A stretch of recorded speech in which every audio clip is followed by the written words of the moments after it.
नमस्कार, आप देख रहे हैं राजीव टाइम्स। मैं हूं आपके साथ गीत। रुक करते हैं खबरों की ओर। भोपाल गैस त्रासदी के कचरे को लेकर धार कलेक्टर प्रियंक मिश्रा ने कहा कि आमजन से लगातार संवाद किया जा रहा है। उन्होंने बताया कि न्यायालय ने इस मुद्दे पर 6 सप्ताह का समय दिया है, जिसमें जनता को सभी तथ्यों से अवगत कराया जा रहा है। उन्होंने ये भी कहा कि सरकार इस विषय में कुछ भी नहीं छुपा रही है। लगातार संवाद किए जा रहे हैं। जैसा हाँ, शासन प्रशासन का प्रयास है कि माननीय न्यायालय ने हमें जो 6 सप्ताह का समय दिया है, वह इसलिए दिया है कि हम सही और तथ्यात्मक वैज्ञानिक जानकारी लोगों तक पहुंचा सकें, और हम उसी दिशा में प्रयास कर रहे हैं। चाहे स्कूल के छात्र छात्राएं हों, चाहे कॉलेज के छात्र छात्राएं हों, चाहे इंडस्ट्री की लेबर हो, चाहे हमारे जनप्रतिनिधि हो, सभी को हम लोग वैज्ञानिक जानकारी दे रहे हैं, सही जानकारी दे रहे हैं, तथ्यों से अवगत करा रहे हैं। इस संबंध में वीडियो भी तैयार किया गया है, जिसको अभी तक लगभग 60-70 हज़ार व्यूज़ मिल चुके हैं। मैं समझ रहा हूँ लोग उसको देख रहे हैं और समझ रहे हैं। और कई कमेंट्स मैंने वीडियोस पे ऐसे भी देखे कि ये सब जानकारी तो सही है, बट फिर भी हम इसको विरोध करते हैं। तो मुझे लगता है कि कहीं ना कहीं जनमानस में जो एक बात घर कर गई है, उसको जब लोग ठंडे दिमाग से सही चीज़ों को जान करके सोचेंगे, तो उनको एहसास होगा कि इसमें सरकार कोई बात छुपा करके या कोई खतरे की बात है जिसको छुपाया, ऐसा बिल्कुल नहीं किया जा रहा है। राष्ट्रपति द्रौपदी मुर्मू ने झाबुआ कलेक्टर सुश्री नेहा मीणा को बेस्ट इलेक्टोरल प्रेस्टीज का अवार्ड से सम्मानित किया। उन्होंने मतदाता को जागरूकता बढ़ाने के लिए भगोरिया उत्सव में चुनावी काका चुनावी काकी शुभकर का उपयोग किया था। यह सम्मान झाबुआ जिले की पूरी टीम के प्रयासों का नतीजा है। जी सर्वप्रथम से आप सभी को मेरा बहुत बहुत नमस्कार। जैसा कि आप जानते हैं कि हर वर्ष नेशनल वोटर्स डे पे इलेक्शन कमीशन ऑफ इंडिया द्वारा कुछ चयनित डीएम्स और एसपीज को अपना जो इलेक्शन में जो उनका योगदान रहा था उसके लिए फेलिसिटेट किया जाता है। तो इस बार 9 कलेक्टर्स को थ्रू पूरी इंडिया से और 2 एसपीज को बुलवाया गया था। झाबुआ का सिलेक्शन हुआ था। उसमें ये बड़ा ही हर्ष का विषय है कि सबसे पहले तो हर्ष का विषय ये है कि मध्य प्रदेश को मौका मिला कि मध्य प्रदेश से किसी का प्रतिनिधित्व रहा वहाँ पे, और हमारे पश्चिमी मध्य प्रदेश का जो आदिवासी अंचल वाला हमारा जिला है झाबुआ, वहाँ से हमारे चुनावी काका काकी जो कि, और हमारी पूरी कैंपेन थी वो भीली भाषा में लोकल संस्कृति को देखते हुए मद्देनज़र हम लोगों ने प्लान की थी। उसको ईसीआई ने उस स्तर पे सम्मानित किया। इसके लिए मैं पूरी की पूरी झाबुआ हमारी जो संभाग की टीम है उसको बहुत बहुत साधुवाद देती हूँ, धन्यवाद देती हूँ। और एक गर्व और गौरव का विषय तो है ही आवश्यक तौर पर। इंदौर की शीतला माता बाजार और कपड़ा मार्केट के व्यापारियों ने यातायात सुधारने के लिए ई रिक्शा और 4 व्हीलर वाहनों पर प्रतिबंध लगाने का निर्णय लिया है। कलेक्टर आशीष सिंह ने इस पहल की सराहना करते हुए व्यापारियों को प्रशासन की ओर से सहायता देने की बात कही है। की तरफ से एक बार टीम भेजकर देखा जाएगा कि किस तरीके से इसकी फिजिबिलिटी है, और अगर ये अच्छा निर्णय है तो इसमें जो भी सहयोग होगा वो कराया जाएगा, लेकिन इसका पहले परीक्षण कराया जाना आवश्यक। ईडी ने जयश्री गायत्री फ्रूट्स प्रोडक्ट के कई ठिकानों पर छापा मारा। जांच में मिल्क प्रोडक्ट में पशु चर्बी होने और 27 देशों में फर्जी लैब सर्टिफिकेट के जरिए उत्पाद बेचने की जानकारी मिली है। करोड़ों के बॉक्स बिल और विदेशों में कारोबार के दस्तावेज भी बरामद हुए। कांग्रेस नेता मुकेश नायक ने गोविंद सिंह राजपूत पर 2016 में मान सिंह के लापता होने में संलिप्तता का आरोप लगाया है। उन्होंने दावा किया कि 37 दिन बाद एक फर्जी हलफनामा तैयार कर मामले को रफा दफा कर दिया गया। नायक ने पूछा कि गोविंद सिंह बताएं, मान सिंह जिंदा है या नहीं। और ये स्पष्ट दिखाई देता है कि मामले को रफा दफा करने की कोशिश है। मैं इस बात की मांग करता हूं कि गोविंद सिंह राजपूत ट्रांसपोर्ट मिनिस्टर रहे, जो भूपेंद्र सिंह जो ट्रांसपोर्ट मिनिस्टर रहे, और इस बीच में जितने भी ट्रांसपोर्ट कमिश्नर रहे, तत्काल प्रभाव से सबको अरेस्ट करना चाहिए, और अरेस्ट हिरासत की अवधि में पूरी जांच होना चाहिए।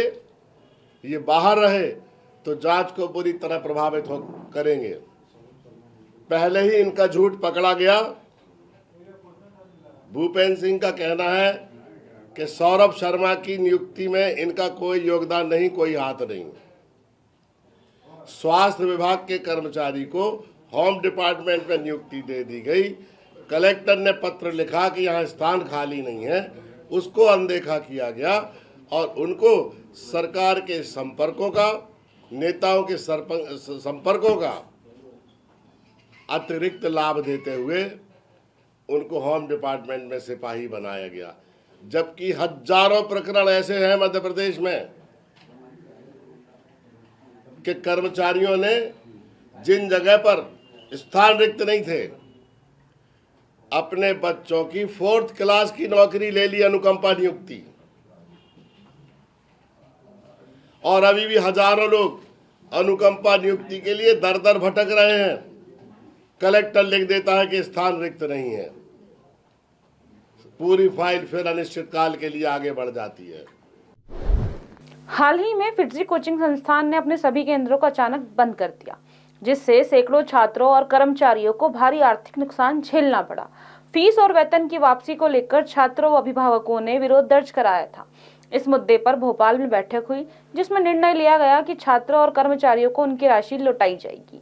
वहीं इंदौर कलेक्टर आशीष सिंह ने बुधवार को मीडिया से बातचीत में कहा कि पहले भी इस तरह की समस्या आने पर फीस वापसी कराई गई थी और यदि अभी भी कोई परेशानी आती है तो नियमानुसार समाधान किया जाएगा। मामला पहले आया था और इसका निराकरण हम लोग करा चुके हैं। इसमें जो स्कूलों की फीस थी वो भी स्कूल वालों से बोल के हमने वापस दिलाई थी और कोचिंग की भी फीस दिलाई थी। अभी यहाँ पर ऐसी कोई समस्या नहीं है।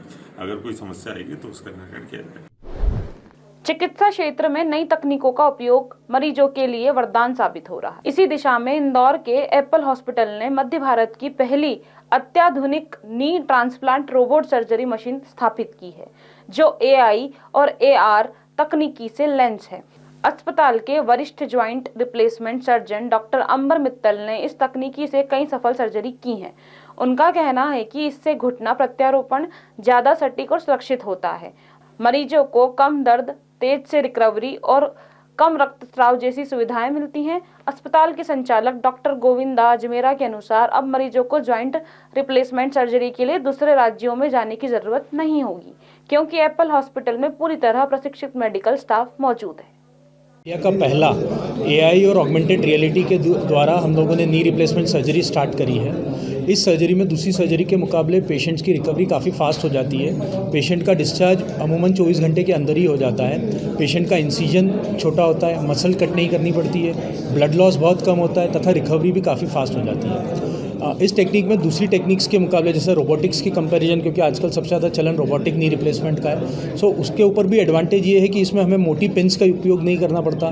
कई बार क्या होता है, मोटी पिन्स का उपयोग करने से उस पिन ट्रैक में इन्फेक्शन हो जाता है या कई बार उस पिन ट्रैक से फ्रैक्चर हो जाता है। तो इस टेक्नोलॉजी में पिन ट्रैक इन्फेक्शन और पिन ट्रैक फ्रैक्चर जैसी भी कोई रिस्क नहीं है। तो ये सेंट्रल इंडिया में फर्स्ट टाइम अभी हमने शुरू करा है और अभी हमने सक्सेसफुली 50 केसेस कंप्लीट कर चुके हैं एप्पल हॉस्पिटल में। और till now we are proud कि हमारे केस में कोई भी कॉम्प्लिकेशंस, ना इन्फेक्शन, ना किसी और प्रकार का कॉम्प्लिकेशंस आया है। So we are very happy और हम चाहते हैं कि आपके माध्यम से ये आम जनता को भी पता चले और अधिक से अधिक लोग इस टेक्नोलॉजी का उपयोग ले सके, फ़ायदा ले सके।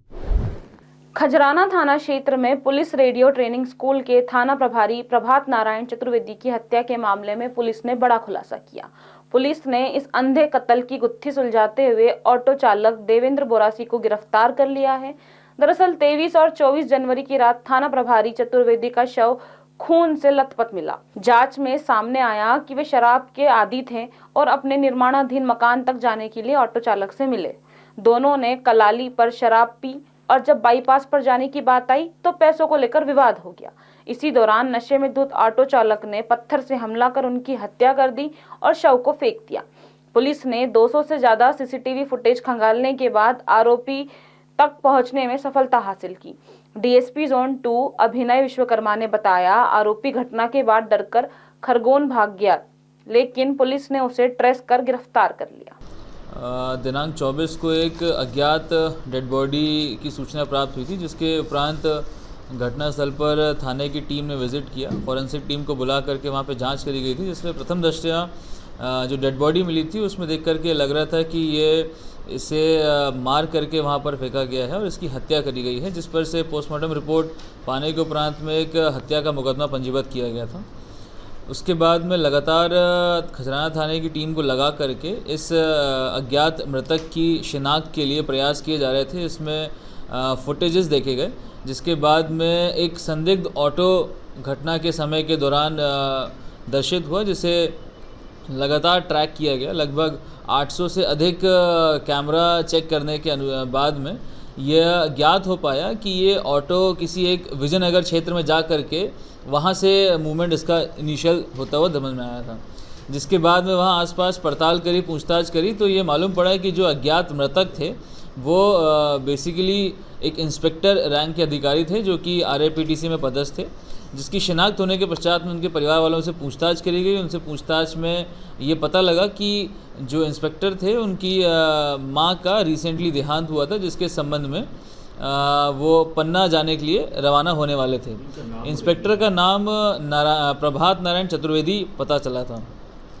जब ये सूचना प्राप्त हुई तो इसके पश्चात में लगातार इंस्पेक्टर के संबंध में जानकारी एकत्रित करना चालू किया और उनके घर से लेकर के जो घटना स्थल है वहाँ तक किस प्रकार से पहुँचे इसकी तलाश जारी करी गई। जिसके अनुसार जब फुटेजेस देखे गए तो इनकी उपस्थिति परदेसीपुरा वाइन शॉप के पास में देखी गई, जिसके बाद में ये एक ऑटो में बैठते हुए नज़र आए। उस ऑटो को ट्रेस करके जब तलाश किया गया तो ऑटो वाले कई ऑटो वालों से पूछताछ करने के बाद में एक ऑटो चालक जिसका नाम था देवेंद्र बुरासी, जो कि परदेसीपुरा क्षेत्र में रहने वाला है और मूलतः ये पंधाना का रहने वाला है, इससे पूछताछ करी गई और घटना के संबंध में इससे सवाल जवाब करने के बाद में इसने घटना करना कबूल किया। इसके द्वारा ये बताया गया कि 23 तारीख और 24 तारीख की दरमियानी रात में ये जो इंस्पेक्टर थे वहाँ पर कलारी के पास में पहुँचे थे। वहाँ पर इस ऑटो चालक की उनसे मुलाकात हुई और इंस्पेक्टर ने उन्हें ऑटो से घर तक छोड़ने के लिए बोला था। जिसके बाद में जब सफ़र चल रहा था उस दौरान इन्होंने साथ में बैठ कर के शराब पी थी, जिसके दौरान इनका विवाद हुआ आपस में और गाली गलौज के कारण में जो ऑटो चालक था उसने नशे में गुस्से में आकर के आपा खोया और इनके ऊपर हमला किया और इनकी हत्या करके उन्हें वहाँ पर फेंक के चला गया था। पूछताछ के दौरान में ये बात सामने आई है कि जो आरोपी है उसने पत्थर से इनके सिर पे मारा था, जिसके बाद उनकी हत्या हुई है। घटनास्थल के पास से घटना में इस्तेमाल किया हुआ जो पत्थर था वो भी जब्त किया हुआ है और अन्य कई सामान जो कि इस घटना में प्रयोग किए गए थे उनको भी जब्त किया गया है। इसमें जो ऑटो प्रयोग किया गया था उसको भी जब्त किया गया और विधिवत सारे साक्ष्यों को एकत्रित कर आरोपी की गिरफ्तारी की गई है और आगे वैधानिक कार्रवाई की जा रही है। फिलहाल खबरों में इतना ही। देखते रहिए राजीव टाइम्स।